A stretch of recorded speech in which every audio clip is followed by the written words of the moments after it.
he's had a pretty successful journalistic career, but now he's working at Semaphore for your boy Ben Smith. Another person who should be in jail. Honestly, Rico Semaphore. I mean, It's a great point, Holmes. that was the original clickbait. Time magazine was at the forefront, and the idea that the press is adopting something that was forced on them by Twitter is ludicrous. I have some bad news for you, Ashbrook. Smug has been dead for years. Dude, make cloning real, dude. Hardworking Americans know when it's time to roll up our sleeves and get the job done. Now is the time to unleash our nation's energy to create jobs, secure our future, and make life better, more affordable, and full of opportunity for all Americans. That's the power of America's oil and natural gas. Learn more at lightsonenergy.org. Paid for by the American Petroleum Institute. Ladies and gentlemen, your attention, please. Keep the faith, hold the line, and own the libs. It's time for our main event. Fun Time Friday. Welcome back to the Ruthless Variety Program. My name is Josh Holmes, along with Comfortably Smug and John Ashbrook. It may seem like perhaps we buried Michael Duncan in the backyard because he hasn't been here. But he's still recovering, and I'll be honest with you, like, I know people are concerned. Don't be concerned. He's fine. It's just like he's getting well. Yeah. And he doesn't want to do anything where he can't have some yucks. Mm-hmm. And so if he doesn't have some yucks, like, he leaves it to us. No, we do love old man Duncan. We do. We love him with all of our heart, and he'll be back here next week. I don't know if he's going to be back for the Labor Day thing, but he's definitely going to be back next week. So don't worry about it. Listen, we're going to have a fun time. Thank you for all of you bearing with us, and really appreciate an incredible number of people tuning into yesterday's episode to talk about a very serious discussion, which we had to do. And frankly, I couldn't do anything other than have that discussion because that was the only thing I could think about. But we're here to have fun today. Yeah, Fun Time Friday. Fun Time Fridays. We're back in action. Fellas, I don't know if you've noticed, but the Democrats, they have a bit of a theatrical component to what it is they do. Their party's run by theater kids now, pretty much. Like, that's their whole shtick. Seems like it. Like, it definitely has always been a part, the underlying theme of the more feminine party in American politics. But this one is just incredible. They've got 2 new tunes out. And can I just stop you right there? Because it's not like Democrats are like, oh, I appreciate Phantom of the Opera, or I appreciate the Broadway greats. They're like, no, we want to be the most cringe, absolute worst of the theater kids. So, like, we've made fun of, Hank Johnson, trying to repurpose like rock legends, Jimi Hendrix and whatever else, and try to like give new lyrics to it. And we find this completely hilarious, and I know you do too. But this is different stuff. They've got a new fight song that they debuted at this DNC meeting this week. Oh. You guys you're just not gonna believe it. Hold on, let's just play the song. So there's no audio for that. Oh, there's no audio? Wait, we have no audio? So Weigel put this, Dave Weigel, he was at their meeting, and they like hastily just put this on the screen because they were kind of ending the meeting in a hurry because, I mean, one of their supporters ended up shooting a school. So yeah, they didn't really have time to like present this to the public. They're like, and this is going to be our fight song. Just read it off the screen and then everyone go home. It was like a chaotic situation to begin with. And also there was confusion because I think most people remember Hillary Clinton's campaign theme song was Fight Song. And all the celebrities sang it, and then she got smoked. Like, it was a hilarious, horrible So they're trying to history. recreate it, but they're doing it like at a very grassroots level. And the grassroots, in terms of songwriting, means fucking terrible. And if you can if you wouldn't mind, Jerry, just popping that back up one more time. It is DEM, and I don't know what the tune is. That's why I wanted the video. That's what makes it so confusing. There is no tune. Like, I can only imagine it's got to be acoustic at some level because that's the only way they roll. But DEMS, we rise. Stronger together, blue skies. Lift your voice. We're bold and true. Onward, Democrats. We shine blue. I mean, how is that even real? I want to know so many things about this. One, I gotta have the tune. I gotta have it. If any of you listening to this can find anything, like if it's a cell phone recorded video, anything, send it to us immediately. We're gonna put it immediately on the air and credit you, because I need to know the tune. Secondly, I desperately want to know who it is that wrote this piece of poetry. It wasn't Woody Guthrie. This is not Henry David Thoreau. It wasn't Woody Guthrie. It's so good. I mean, it's just so bad. So, but while they're doing all of that, you've got the DNC chair. You know, obviously the horror, they interrupted the whole meeting, I guess, yesterday. Like, all of that stuff notwithstanding, this dude is grappling with all kinds of things that we've covered this week. And part of that is he brushed off concerns, according to the semaphore. This is Dave Weigel who was doing this, right? Poor Dave Weigel. I mean, I've gone so back and forth on this cat. So there's He should be in jail. There's this cat. I think he is very funny. He's very funny. I think he's a very funny guy. That's why I'm back and forth on him, because I appreciate his sense of humor. Now, do I think he's like left of center? Of course I do. Right. Like, that's just par for the course with mainstream media. But if you recall, this is the guy who was hired by the Washington Post to be the other conservative columnist with Jen Rubin, of all things, right?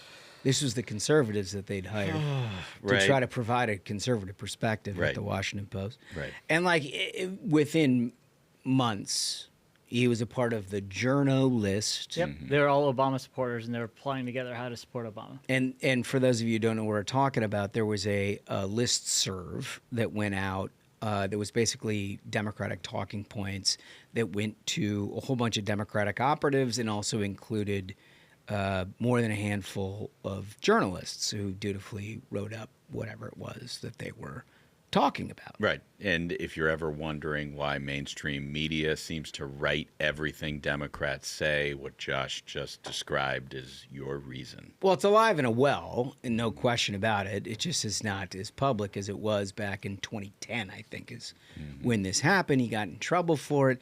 People expressed outrage. He got fired for being the conservative columnist. He's had a pretty successful journalistic career, but now he's working at Semaphore for your boy Ben Smith. Another person who should be in jail. Honestly, Rico Semaphore. I mean, It's a great point, Holmes. Ben's a smart guy. But I he will can hit me for it, but I think he's. I will very say smart. I don't agree with his takes often, but he's one of the funnier people in media, and that I appreciate. Good comedy, whether it comes from the left or right, makes me laugh, and that guy's funny.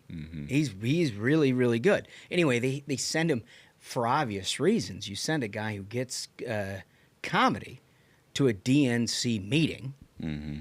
And so he came up with he posted the song or whatever. And then he says Ken Martin brushed off concerns about GOP's fundraising advantage, telling the party's executive committee that Donald Trump has sold the government to the billionaires.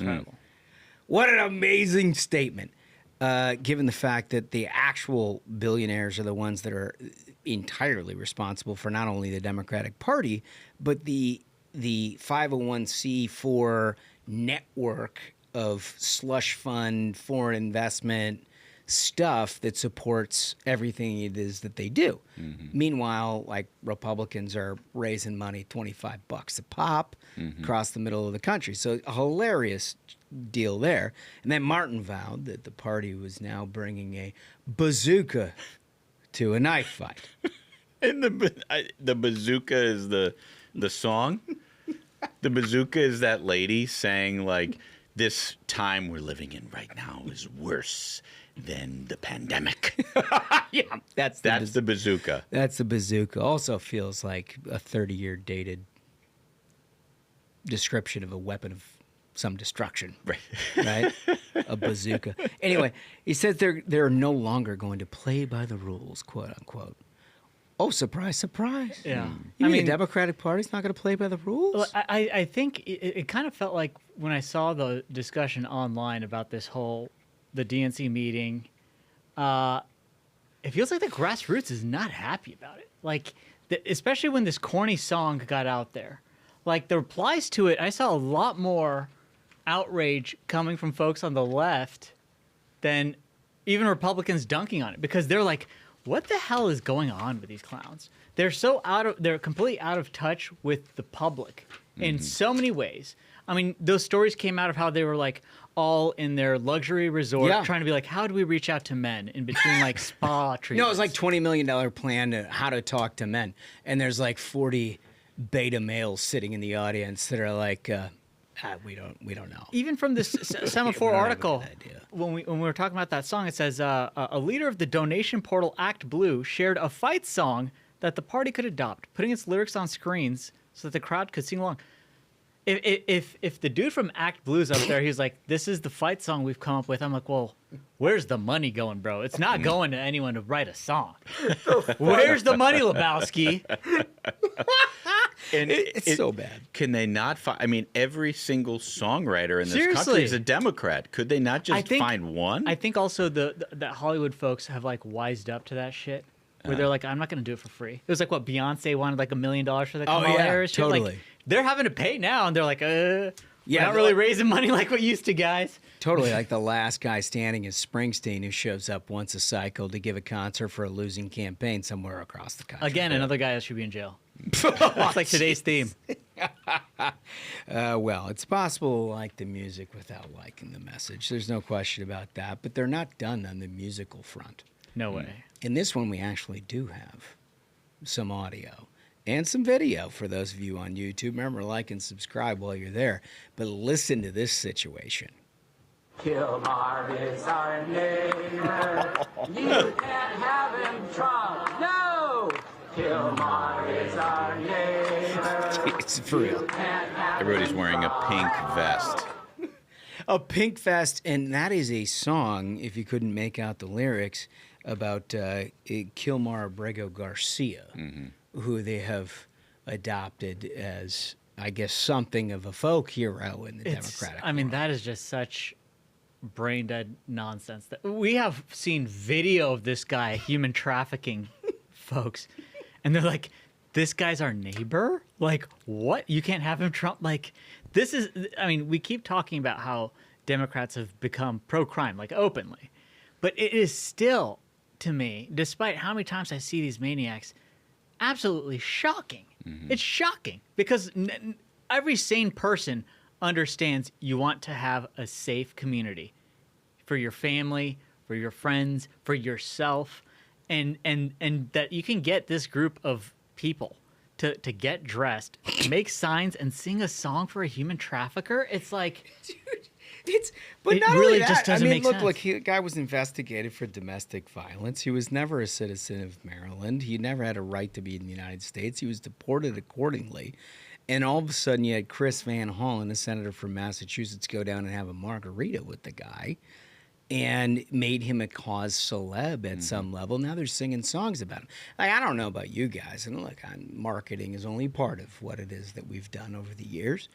But marketing, it seems to me, is like you're not going to hitch your wagon to the most amount of liability that you can. And that's where Democrats are right now. They're pro-crime. They're open borders.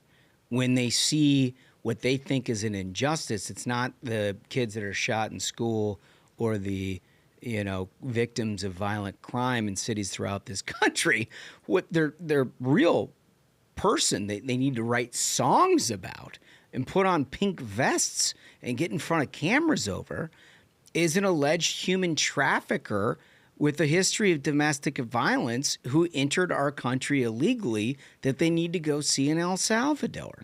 Like that is the bottom line, isn't it, fellas? That's it right there. That's it. But if you need, and I don't think we're being hyperbolic No, about this. dude, that is all facts. It's insane. Those are all it's hard facts. to believe, but it is all true. But they're like, yes, this is the thing. Not only are they like, yes, this is the thing, they wrote a song. Jared, can we just Yeah, let's one get more one more. time, Let's please? get one just more to run on just that. Kilmar is our neighbor. You can't have him Trump. No. I'll say something. They clearly have the youth on their side. Just nothing but full booms. nobody under 60. Just full booms, white as it could get. Mm-hmm. You don't see a single Hispanic anywhere in that situation. Right? And the conversation, as I understand it, is that he is going to be deported to Uganda, and that is the home of the Democrats' new standard bearer, Yeah. Zoran Mamdani. Yeah. So Maybe he'll Well, live if at you Zoran recall, Mamdani's. and I don't know all the specific. I haven't read everything about it because, frankly, the story a little bit bores me now that it's like a few months old, and I'm like, all right, are we still talking about this cat? But remember, the big Democratic push was like, you can't send him if there's anywhere that you're going to send him and deport him, you can't send him to El Salvador because of rival gangs. Meanwhile, not a gang member. They Oh, say. yeah. Not a Yeah. gang member. It's incredible. But there are people that are trying to kill him because of his gang. Like, he's not in a gang. affiliation. It's just that rival gang's trying to kill him. Yeah, it's just rival because that happens to normal individuals. There are rival gang members that want to kill you when you're not affiliated with a gang. Anyway, that's what the main case was, like how inhumane it was to send this guy to El Salvador. And they're like, he comes back here for human trafficking or whatever. They let him go, and the Trump administration is like, okay, how about Uganda? Yeah. We'll see if the new mayor of New York City's got anything, any pull for this cat, right? I mean, that's Send him to Uganda. It's unbelievable. So anyway, when we come back, we've got more news, more yucks, crime related and otherwise. You're gonna love this stuff right after this. America is back.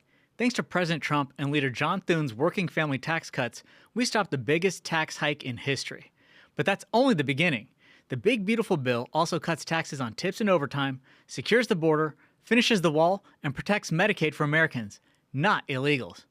Leader Thune and Senate Republicans got President Trump's conservative agenda done, providing real relief for every hardworking American that's up early and home late. We're bringing manufacturing jobs back home and making America great again. Tell Leader John Thune and Senate Republicans thank you for delivering President Trump's agenda. Learn more at onenationamerica.org. Okay, so welcome back to the Ruthless Friday program. Just a footnote here, in the next portion of this program, we also have some incredible interviews. Yeah. We're going to get to the Ambassador Chief of Protocol at the White House, Monica Crowley. You probably remember her from her Fox News days. She's now doing an incredible job. We're going to get to that after a couple of different segments, but definitely stay tuned because that's a good one.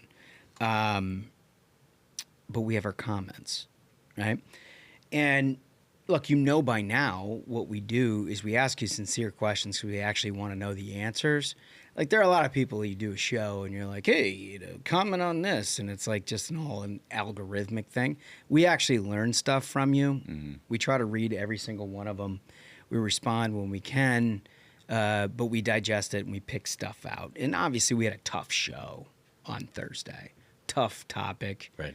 You know, it's personal for some of us. And we had a tough question. It was what's the conversation that America needs to be having right now after the shooting in Minneapolis? Like, what's the conversation you're not getting? Because inevitably after every single one of these, you have the predictable partisan response, and everybody's just like nothing to solve the problem. Just awful.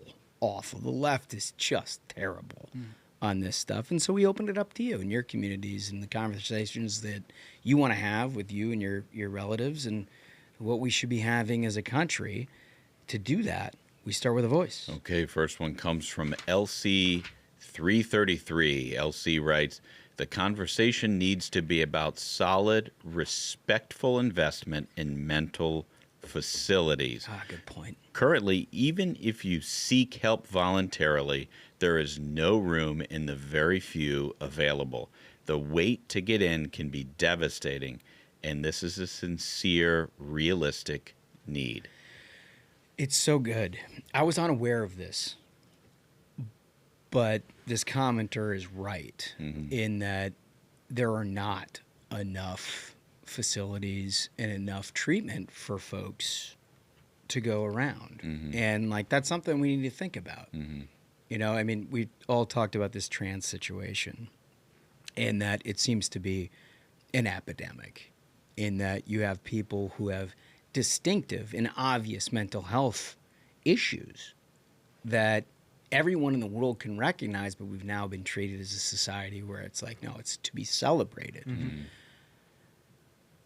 And then nobody gets the help because it's seen as some kind of a courage in and of itself to be something that's quite obviously in need of mental health. And so I think that's a really good point. That's a great it's something that we ought to talk about more. Anyway, Smug, what do we got for comment 2? Comment 2 comes from Martin Cull, and Martin writes, this young 23-year-old man had no friends, no family, and was allowed to get not one gun but several guns. How was his insanity not recognized? Who were his enablers? This is about failed society, failed government, failed families. Blaming guns is like blaming cars or alcohol for a drunk driver who kills innocent people. That's the thing is, I mean, in the aftermath of this, you know, we even saw the documentation of where his mother signed to change his name to a woman name, and it's like... and that he's taking photographs of all these weapons that he has in the house. It's like, what are the parents up to in this situation? Who all was an enabler? And closing that loop for an individual to be able to like clearly have signs of mental distress in the house and then get armed and then be like, oh, well, I guess I'll just sign off on you changing your name. Yeah, I think it's pretty clear that Democrats' gun policies do not work because they got what they wanted, that they celebrated in terms of a gun crackdown in the state of Minnesota under Governor Tim Walz, who was the vice presidential candidate under Kamala Harris. So this is a standard bearer for Democrats coming up with his ideas for what should happen in gun restrictions. That didn't protect anybody. So I think that it's only natural to wonder what else can be done and to blow off what Democrats are suggesting. I think that's right. The only other thing, and I agree with almost all of what Martin had to say here, but, you know, I had a sleepless night on Wednesday night, as I imagine a lot of parents around this country did, thinking about all kinds of different scenarios, and I mean, it was just a tough night. So I read, not all, probably 3/4 of this psycho's manifesto. I mean, I just read 3 because I wanted to understand how nobody noticed. And it's more of a mystery after I read it than it is before I read it. Like I don't know how somebody could be consumed with school shootings for 10 years and not have somebody say, hey, like this guy's got a real unhealthy obsession at some level with killing children. But that was what was evident. What I will say is that the analogy of cars or alcohol for a drunk driver who kills innocent people is not a good one. Because there is not a choice to kill people there, right? It's reckless behavior, and it should be treated as reckless behavior that endangered the lives of a lot of people. But there was no intent behind it. There was very clear intent on the killer in Minneapolis to do very real damage. and he laid all of that out in the manifesto. Line by line, over a period of time, over 100 pages. It's 100 pages? Yeah, dude. I mean, it's all handwritten. It's fucking gobbledygook. It's crazy. There was one hero online who, like, translated it so we could all Again, understand. because, like, after the Nashville shooting, like, the authorities were like, hide it all away. Yeah, but it was all out there. And so I was like, before it gets hidden away, Yeah. and before next week we're talking about tariffs or something, like, I want to know. I want to know everything there was to know. So I read it, and, dude, there was no secrets to it. It's not like a drunk driver. This is somebody who had intent to kill children for multiple years over a period of time. just disgusting. Got to have something to do with that. Anyway, our comment 3 is from N-Dog. We must rebuild institutions. I'm sorry, but these people need serious help and need to be put into an institution, not just to protect them, but more importantly, others. Yeah. I'm with you on this. There was this move in the late 70s during the Carter administration that basically stigmatized anything that had to do with mental health facilities, right? They called them insane asylums prior to that. And there was this liberal move in this country that was like, these are not politic, right? Like these, what they called asylums, what I would call like a mental health facility, they fell out of favor. Because people were like, well, we can't house people. They have done nothing wrong. They just, we have to let them free. By the way, that's most of your homeless population right now. Yep. It's either drugs or it is a mental health institution. And that is the situation that we've got because they have got nowhere else to go in an awful lot of ways. And we as a country have not grappled with a fall off from the late 70s in the reality that in any population, much less one that's 340 million people, you're going to have a percentage. I don't know if it's 2 or 3%, but you're going to have a percentage of people who are capable of really dangerous, violent acts. And there's nothing you can do about it in today's society. Like, I think there's something they could have done about this Minneapolis killer in terms of reporting to the police an imminent threat, certainly something that would have eliminated their ability to go purchase firearms, for sure. By the way, the red flags and all the things that people are talking about in terms of legislation, it was all in effect. People act as though there's nothing that's happened on gun control. Right. This is an area where there's been more gun control efforts than anywhere else on the planet. Like outside of like New York and D.C. I mean, it's not a zero tolerance, but it's certainly something close to that. And red flags didn't do a goddamn thing about it.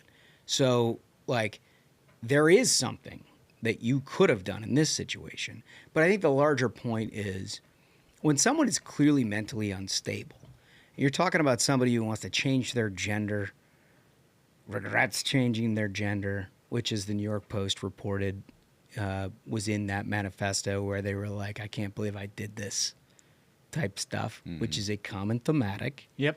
It's very frequent. You see that in studies that were done. There was, again, I keep forgetting, I think it was Harvard who conducted that study where they had, for years, they studied transgender individuals. They found that high degree of suicidal tendencies. And then they found that among the group that had received, gender surgery and hormone supplements, therapy, hormones, it did not change. Yeah. The suicide, and it actually increased Yeah. the suicidal tendency because there is a very common reaction where they realize, wait a minute, I was told that all of my problems are because I was the wrong gender and because I was a my man gender. trapped in a woman's body, and it's like, well, that didn't do the trick. Yep. So what else do I have? Maybe violence. And like it's just too often. How do you not come to grips with that? I mean, this is the conversation that we had yesterday that you all were along board for, is that you've got to have honest conversations about that. And it's an important thing. We're not going to dwell on it because we already covered it. But I will say, you spent, our White House correspondent, Ruthless White House correspondent, recall that he was featured in the Wall Street Journal, many other publications, as being the first podcaster to ask a question at the White House briefing. Well, the White House has offered to bring you back, and you spent some time there this week. I did, and I spent time there on Tuesday of the week, which was the day of the president's cabinet meeting, and it was actually the longest cabinet meeting in the history of our country. Some people said that, oh no, Andrew Jackson had a longer cabinet meeting in the 1800s, but I question the timekeepers in the 1800s. I don't think their clocks were as advanced as our clocks are today. I think that this president, who goes nonstop 7 days a week on Tuesday, had the longest cabinet meeting in history. And fortunately, They invited the Ruthless Variety program to come in and talk to some of the people who are working there on a variety of issues. You know, they're very focused on labor. There's a big movement in the Republican Party to make sure that we're helping working people, because our party is now actually the party of working people. And they have so many influential and talented people in this administration who our president has hired to actually put them first. And one of the great things about our president that I don't think gets enough credit is his ability to surround himself with the most talented people. And I would be willing to say, fellas, the chief among them is Monica Crowley. Wow. That's high praise. Dude, I mean, I talked to her, and in just like a couple of minutes, I was like, man, I can tell why this woman has the job that she has, because her responsibility as chief of protocol, and there comes with the title of ambassador, a really big title, but it also has a really big set of responsibilities. And you'll hear it in the interview, everything that she's required to do. And you know, over the last couple of weeks, what this president has done in terms of bringing the European leaders in terms of trying to broker peace between Russia and Ukraine. The Alaska summit. Monica Crowley has been right at the center of that. And then she also talks a little bit about the America 250 celebration and everything that's on the horizon in 2026. I can't wait. Very, very lucky to have Ambassador Monica Crowley with us. She's the chief of protocol for the United States of America. She's got a lot of work ahead of her planning for America 250. But I was hoping to start with everything that you've done over the last couple of weeks. A lot of European leaders in here, and I think you were also in Alaska, right? Well, first of all, it's great to be with you. Thank you so much for having me, especially on this glorious day. Great to be here. Yes, President Trump is superhuman in terms of his energy and his strength. And so the rest of us are just struggling to catch up. What we had over the last couple of weeks has been extraordinary in terms of President Trump's interactions with world leaders. First, over the last week and a half, we had the president visit Alaska, of course, to engage with President Putin to try to find a viable path to peace. So we traveled to Alaska for that meeting. That was an all-day meeting. And then we boarded Air Force One to come back to Washington, D.C., and we were flying into the evening. President Trump was on the phone for the hours that we were on board coming back home to D.C. And at about 2 a.m. Eastern Time, we get word further back on Air Force One that we will have President Zelensky at 1 p.m. on Monday. So we literally had 36 hours to put together a visit by another head of state, President Zelensky, but not just him. We had an additional 7 either heads of state, heads of government, or heads of major European institutions like the European Commission. This is what we do. We scrambled over the next 36 hours. I certainly did not sleep, but I'm very blessed with an extraordinary team as well. We all work very, very well together, including with the White House, to make these kinds of events happen. And it's our role at Protocol to make sure that we are creating the kind of environment that is most conducive and welcoming to world leaders, their delegations, but also conducive to the most robust, effective diplomacy possible for both sides. Yeah, and you talk about effective diplomacy, you talk about the great energy that our president has. I can't imagine putting this stuff together in 36 hours. I wonder, has it ever been done before, having that many European and world leaders sitting in front of the desk in the Oval Office? Well, they say it's never been done before like that. I mean, certainly there are summits like G7 or G20 where they have years to prepare for this kind of event. We had 36 hours to prepare for it, and I do believe it was unprecedented to have this many world leaders all come to the White House on the same day and then be in the Oval Office with the president together. Well, it's a really big job you have, once held by the famous Shirley Temple, as I understand. And you have a lot of responsibilities, not just with foreign leaders and not just with planning those sorts of trips, but also with the America 250 celebration. And there's so much going on over the next 2 or 3 years. I wonder if you could tell us a little bit about that. Yes, well, I'm very blessed to not just have the protocol portfolio, but the president also announced me as his administration's representative for these major U.S. hosted events, including America 250, the FIFA World Cup, and the 2028 2008 Olympic Games, which will take place in Los Angeles, which the president heroically brought to America in his first term, right? And the president has often said this, that in retrospect, 2020, as horrible as it was, had to happen that way so that he could be president now to preside over these extraordinary events. So yes, we are planning America 250, and I want to encourage everybody to visit America250.org. We have big national events planned. We just had Army 250. We're going to be celebrating this fall Navy 250 and Marine Corps 250. And then going into next year, we have all kinds of incredible things planned. So America250.org is one-stop shop for everybody to find out what's going on nationally, but also all 50 states will be celebrating America's 250th birthday.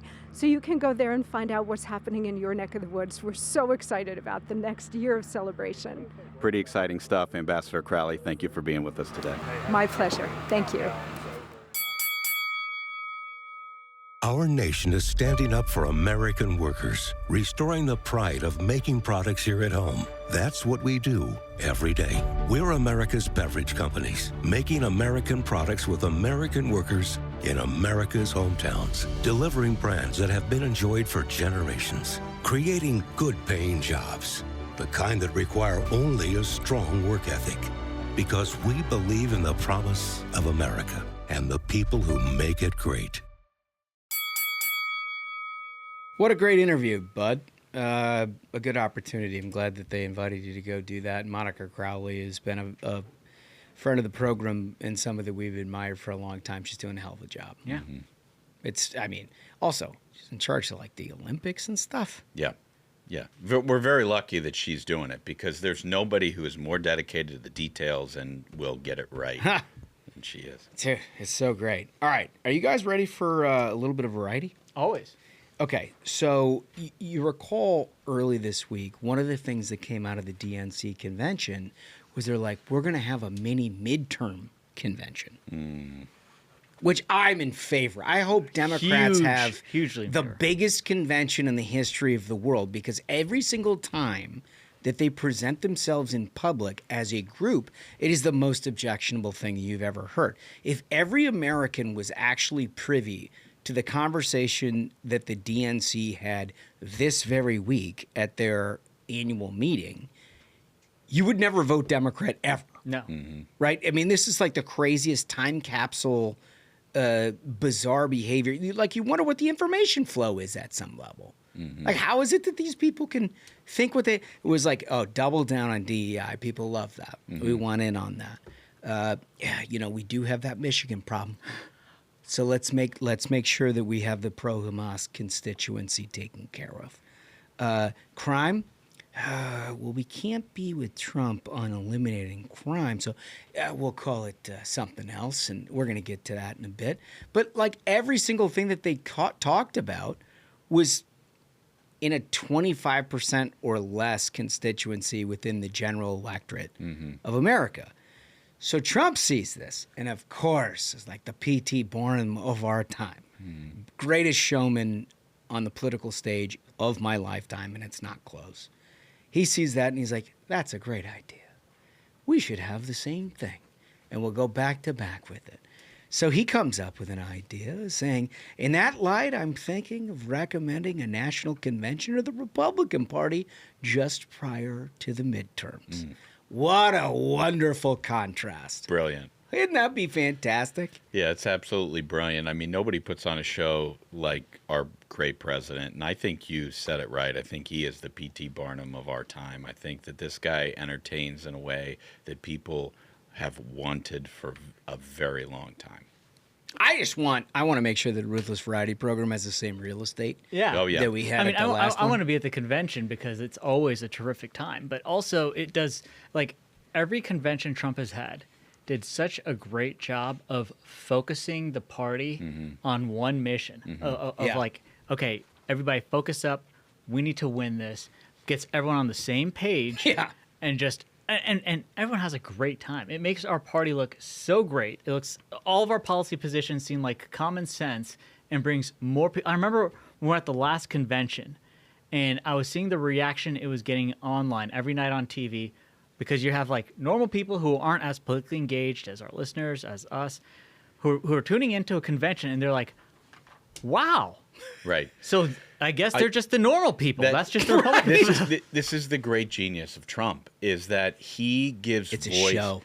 And he gives voice to people who are shut out by the mainstream press. He had all of these working people who were given the stage. People It's so funny. I mean, I'm glad you brought this up because you think of like the two conventions of last year, but then you think of like any sort of gathering of Democrats, whether it was the convention or anything else.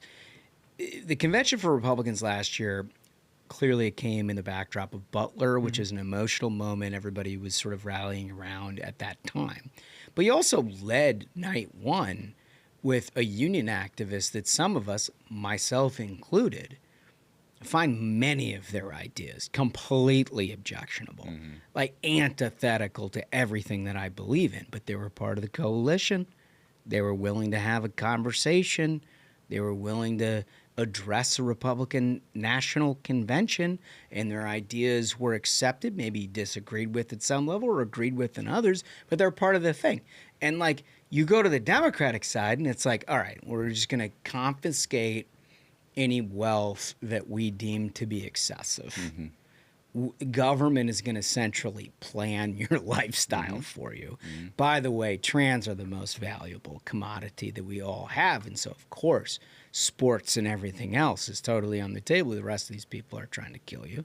And like line by line, I don't care what it is that you care about. They found a position on each one of those and had a speaker associated with it that was in the 25% or less. That's exactly right. And if you look at the people who were speaking at the Democrat convention, they were the elite politicians who are sitting behind the scenes trying to manipulate your lives because they know better than you. It's the modern Democratic Party is. when what they're trying to do by being more provocative is to try to at some point compensate for Barack Obama's salesmanship.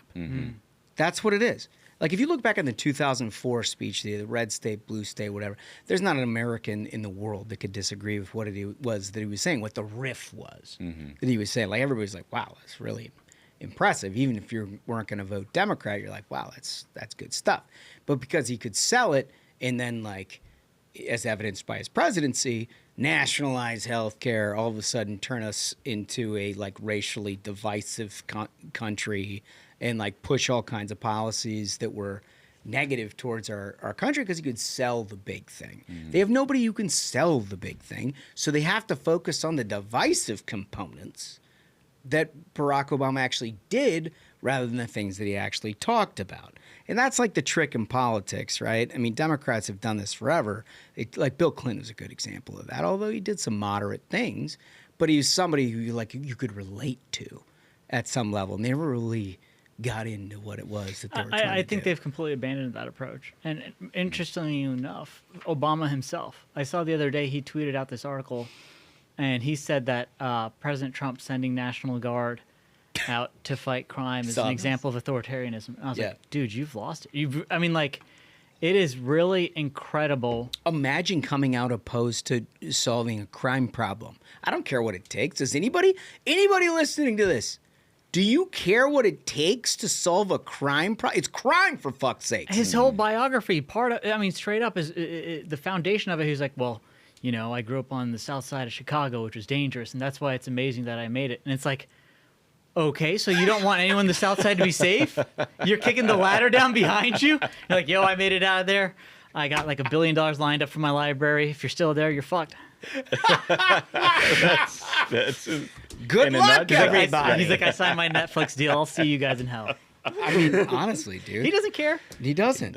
He doesn't. Anyway, so we mentioned the Taylor Swift thing. And by the way, I got a lot of blowback online because I said the biggest gender divide in American politics was how you receive wedding announcements, which I still believe is true at some level. But we have an awful lot of Ruthless variety program listeners, women, who are like, I don't give a fuck about Taylor Swift. Oh, interesting. Yeah, they weren't happy about it. They were like, no, none of my girlfriends care about this, which I thought was interesting Yeah. because, I mean, you're always siloed a little bit, but our immediate surroundings, everybody was like, oh my God, what does the ring look like? Yeah. And so that was like a huge gender divide. Yeah. Well, anyway, the Washington Post wants to get in on this because they're just like, it's basically like today's version of what became of Newsweek or Time.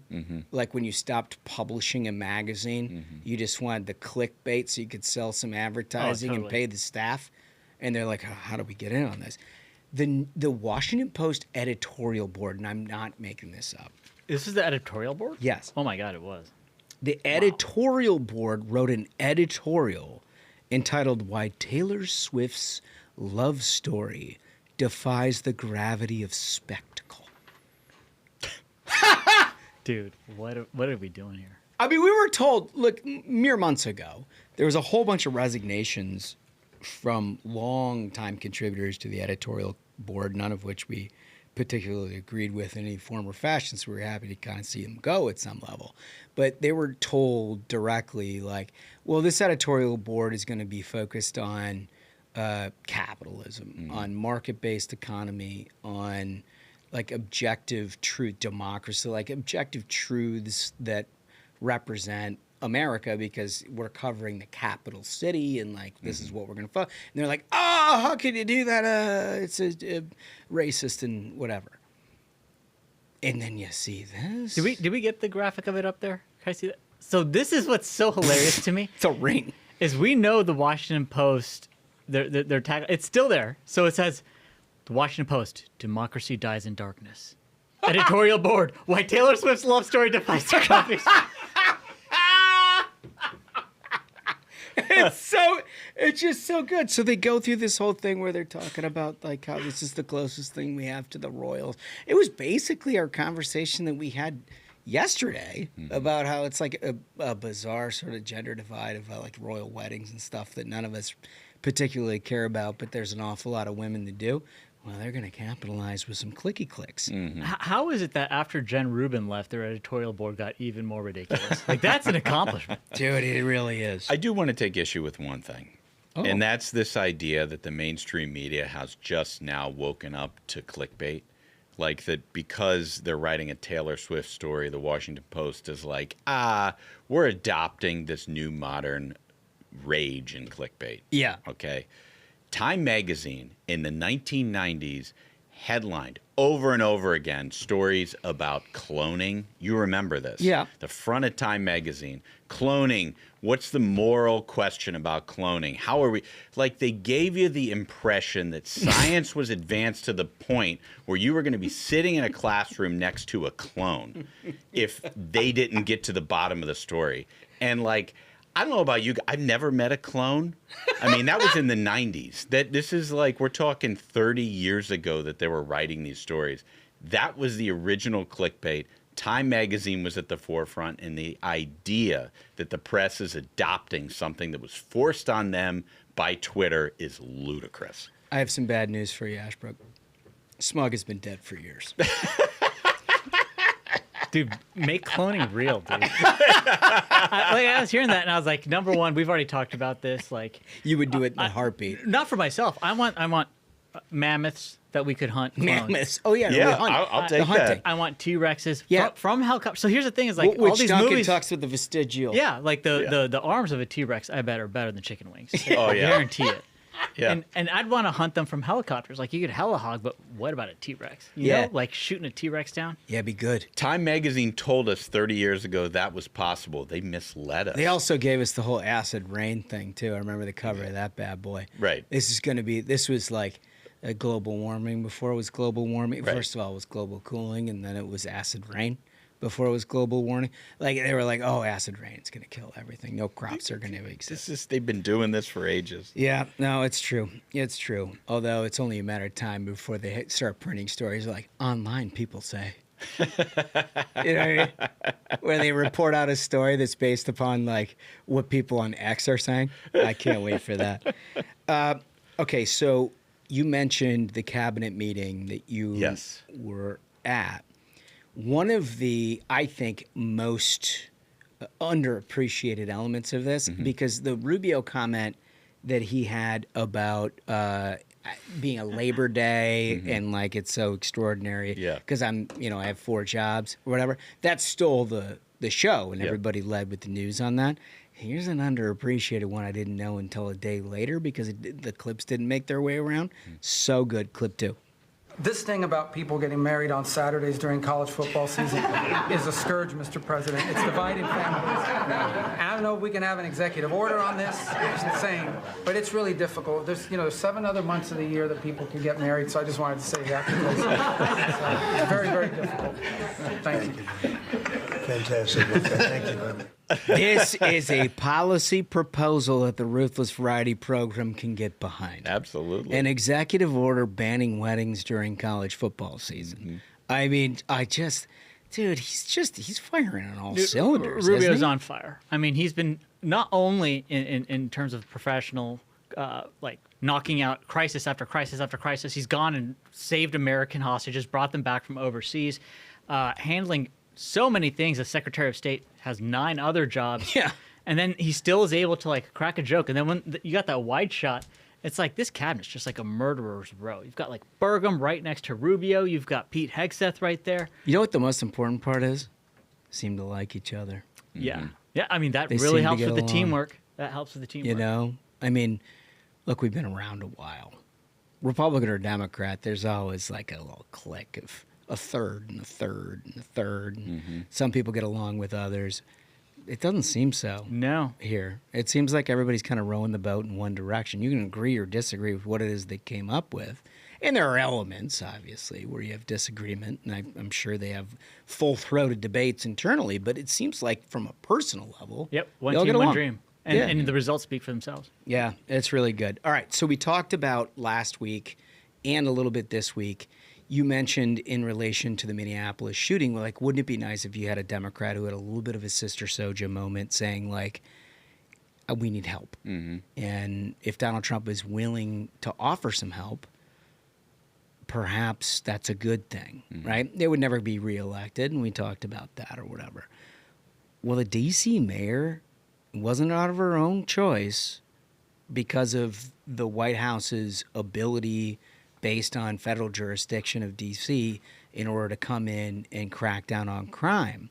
But she's now had 10 days for 2 weeks to observe the results of it. Check out what she says. This federal surge has had a significant increase on crime in Washington, D.C. And we greatly appreciate the surge of officers that enhance what MPD has been able to do in this city. The most significant thing that we are highlighting today is the area of crime that was most troubling for us in 2023.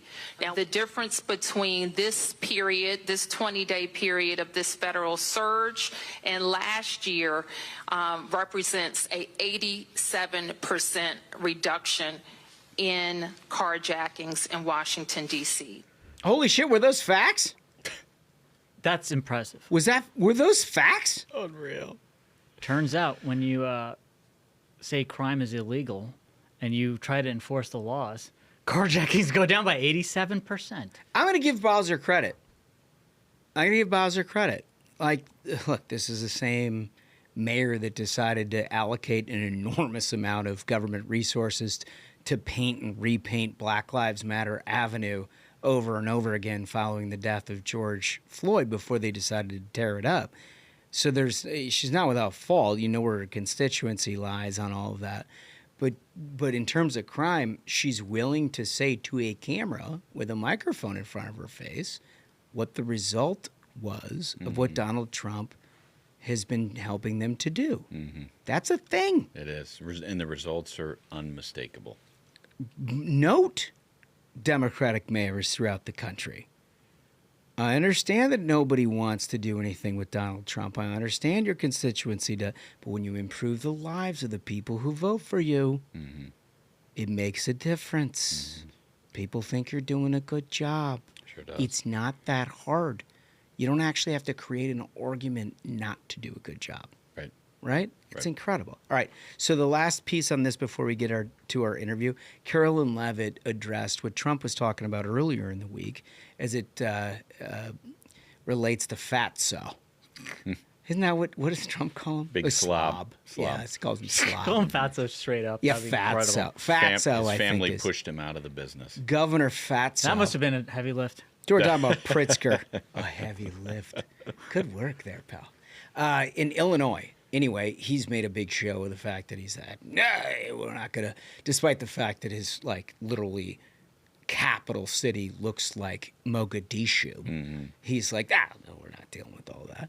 Anyway, here's what she has to say. Clip 4. As for Chicago and cracking down on crime, it is a priority of this administration to ensure that American cities are safe again. And I'm so glad that you brought up the crime in Chicago, because we've been seeing the governor of Illinois parading out there saying that there's nothing wrong with Chicago. It's a great place to live. There's no crime there. He doesn't need President Trump's help. Well, I think the residents of Chicago beg to differ, and the statistics beg to differ. And this is Governor Pritzker's legacy. He should put politics aside. He should pick up the phone and call this president, who would be more than happy to do right by law-abiding American residents in the city of Chicago, and we hope that he will. She's good, dude. She's just very, good. very good. It's a succinct encapsulation of the actual argument. That's what you want out of a press secretary, but it's a thing that every objective person around this country would need to hear. I think we've talked about it a lot. If there's something you can do about crime, why don't you do it? Yeah. And it's very helpful that she's extremely straightforward and like surgical. Yeah. When she delivers the message, because we have to deal, conservatives, with a media that is beyond hostile. They will openly lie. Like I saw, it was ABC News the other night said this killer had Donald Trump's name written on his gun, which the killer wrote, "I want to kill Donald Trump" on their gun. Yeah, they said that. But the ABC News is like, no, it said Donald Trump on his gun. Like, conservatives have to deal with that level of dishonesty from the press. So you've got Caroline Leavitt, who can just formulate the argument, deliver it straightforward, precision. It's the first time that I actually have had confidence in an administration to tell the real story. Yeah. Right? I mean, we talked about the Nashville thing and as it relates to the Minneapolis thing, the similarities with the trans shooter and how all that went away. We never saw a manifesto or any sort of further discussion. If it was a white supremacist, as we had in like Buffalo or somewhere like that, you had like 3 weeks of coverage of the motivations and then speculated about whether or not Donald Trump was responsible for it and that kind of thing. And then you get the other side of the coin. It becomes inconvenient for the mainstream media, and so they ignore it. And you saw it in all the coverage of the Minneapolis shooting. Like, nobody said trans. In fact, many headlines.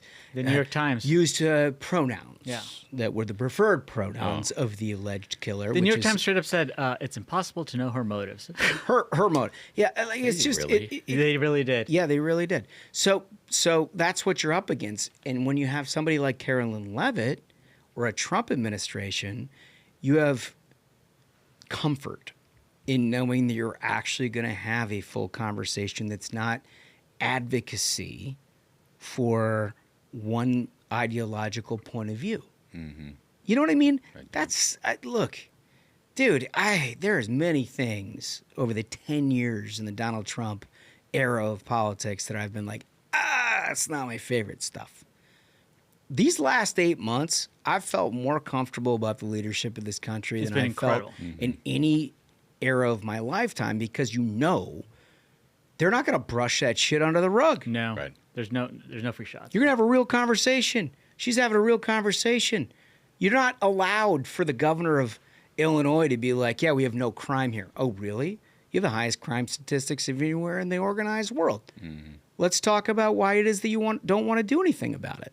And that's the national conversation. It makes a big difference, right? Huge. It really does. Anyway, so we've got an interview, the second of your White House. Yeah, fellas, last year at this time, we were being lectured over and over again by the mainstream media about how Donald Trump is going to put his thumb on women in this country. And what we all knew at the time is what we're witnessing today. after we just heard from Caroline Leavitt, one of the most accomplished, talented women in this country, who is the spokesperson for the administration. Earlier in this show, we heard from Monica Crowley, also supremely accomplished, supremely talented.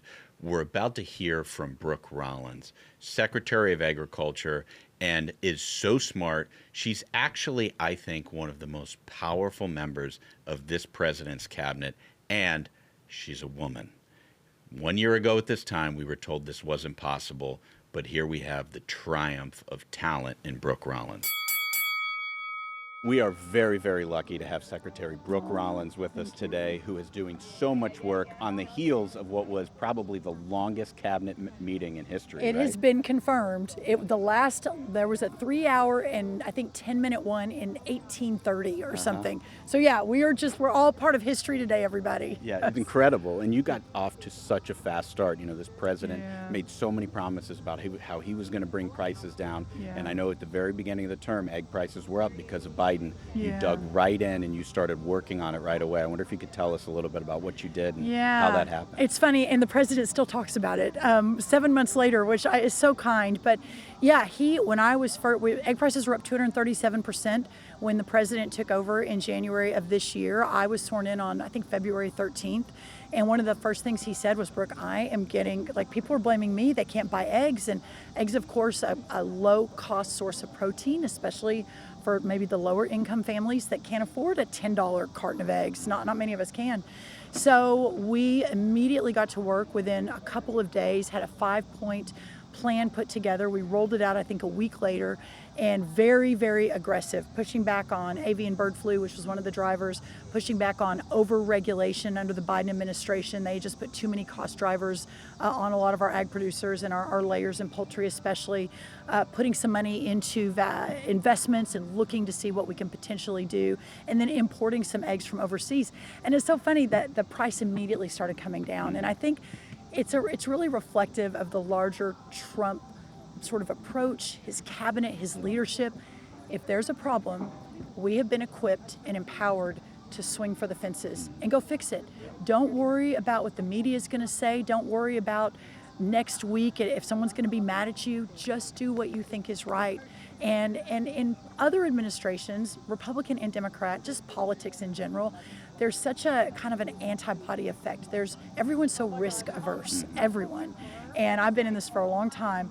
There is no risk aversion from Donald Trump. And so whether it's that or whether it's international affairs and seeing how he's dealing with all these peace agreements, but also the strike on Iran, whether it's the immediate securing of the border, whether it's the one big beautiful bill, I mean, the list that was in there, no one thought our side would ever be able to get even a third of that done, and it's all in there. So I just couldn't be more proud. 4.5 hours is a long time, but you're sitting in the room where Abraham Lincoln sat and thought about how to save the Union. You're sitting in the room where, Roosevelt and all these great leaders sat and thought about how to save America, what world peace needed to be, and it's very inspiring to be a part of the team. It is, and you are making a lot of changes in your department. I mean, you are breaking down a lot of these barriers, a lot of the old bureaucracy, a lot of the old ways. You are just moving out. You're even talking about moving parts of the department out to the America, to the people, where regular people are living. I wonder if you could talk a little bit about that. Well, it's funny. I announced it, big announcement, right? We're going to move most of the USDA headquarters out of Washington, D.C. and back to the people. We're going to Missouri, Indianapolis, North Carolina, Utah, and Colorado. And different headquarters of USDA is massive, but different mission areas go to different parts. And you would have thought, and it wasn't just Democrats, I had Republicans on the Hill. I call them the Uniparty. Well, what do you mean? You can't move this, and that to North Carolina or Utah. And I say, well, of course I can. This is the president's vision for this country. And the federal government, by any measure, has gotten so big and so out of control. And listen, the Democrats may not agree with it that are on the Hill, but even the average, I'll say moderate Democrat voter who's now coming to the Republican side would say that this is not okay. The government is way out of control. Well, the way we solve that is to drain the swamp, which he's been talking about for 10 years. And we didn't quite know how to do it in the first term when I was here. We sort of were putting plans in place and testing things. But now we had the 4-year pause. We prepared almost like it was a war situation how do we return the power to the people? How do we get back to the self-governance that our founders envisioned when they fought, when George Washington and Thomas Jefferson and Alexander Hamilton, when they were setting up this government 249 years ago? This is a revolution, and we're in the middle of it, and we have to effectuate if we're going to save this country. Yeah, and one of the ways you're doing that is making sure you have the best people possible That's right. working for you in your department. I know that Yeah. you've broken down a lot of the DEI barriers that were set up in the last term. Yeah, it is as bad as you and your viewers may have thought or think that the invasive DEI woke culture had basically submerged or subsumed every part of the government. It's 100 times worse than that. And I think it's just the way our government is set up, where you've got a team that comes in for 2 or 4 years and then they leave, and then another team that comes in. Even if it's our side and even if it's well-intentioned, it's never enough time unless you're given an opportunity like us, which is we were here the first time, we had a 4-year break, and now we're here again. You never have the time to really get in and root out that corruption and corrosiveness. And what Biden did, he took what was already a very broken government and he doubled down on it. He took that IRA money, that Inflation Reduction money, and he put it into every corner of USDA, which is what I know. He was giving farmers loans based on the color of their skin. He had 1,000 DEI trainings that I canceled. Within 1,000. What in the world is happening? The money that was going through USDA to spend on Green New Deal climate things to support their friends that basically would be used against us and against freedom. Every day we're still uncovering more, but I feel so good. And I'm so grateful to Doge. They have been such great partners in this too. Well, you're doing a lot of great work. I can't wait to keep in touch, and I can't wait to keep talking about the stuff that you're doing. Thank you so much for spending some time with us today. So glad. And y'all come to my office and we can do a little bit longer. Love to do it. Yeah, whatever I'll do. Thank you. Thank you. I mean, incredibly impressive. Again, thrilling to be able to sit there and talk with somebody like Secretary Rollins over a whole bunch of things. And he's got like Swalwell and all those idiots out there trying to like denigrate her or whatever. She's obviously, for anybody who wants to listen to her, extremely well qualified. Yeah, no, there's no doubt. And we're very lucky that she's in the job that she's in. That's so good. It's so good. Listen, we've had a hell of a week. Ups and downs, fellas. I mean, look, we ride along with you as the audience. There are a lot of gears to life. And there are some days you take a little differently than others, and you want to deal with things a little differently than others. And we probably didn't envision Thursday's show being what it was. But I hope you had a good time with us here on Friday. A couple of really important interviews, some yucks along the way. With that, fellas, I think we did it. I think so. Absolute banger of an episode. Gentlemen, thank you so much, Ambassador Crowley. Thank you so much, Secretary Rollins. And thank you to the listener. Remember, if you have not yet, subscribe to the YouTube. It's more fun in video. So until next time, Minions, keep the faith, hold the line, and own the libs. We'll see you Tuesday. Stay ruthless.